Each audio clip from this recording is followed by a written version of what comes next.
غسل کنی و طهارت نکنی میشود. یعنی انسانی که غسل کرد و طهارت نکرده میتونه که برای نمازش بخونه، نماز او صحیح میشود یا نه؟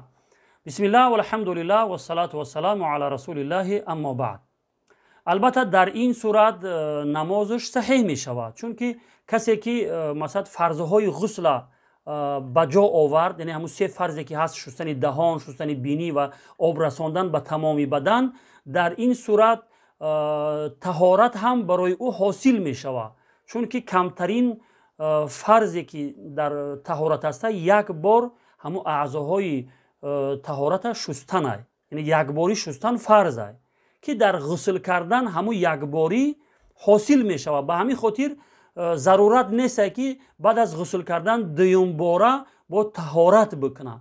یعنی یک انسانی که غسل کرد و طهارت نکرده هم خیلی برای نمازش بخونه، نمازش صحیح می شود، ولی از ثواب سنت محروم می شود. سنت ایه که انسان وقتی غسل کردنی باشه اولا باید طهارت بکنه، طهارتی که برای نماز میکنه، یعنی چه خیلی که برای نماز خواندن طهارت میکنه همون خیلی طهارت میکنه و بعدا غسل انجام میتیه و به همین غسلش میروه نمازش میخونه.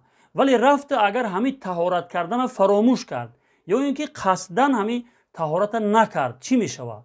در این صورت هم بگیم برای او طهارت حاصل شدگی هست و میتونه که به همون غسل کردگیش بروه نمازش بخونه، قرآن بخونه، نمازهای قضایی یا که نفلش بخونه. والله اعلم بالصواب.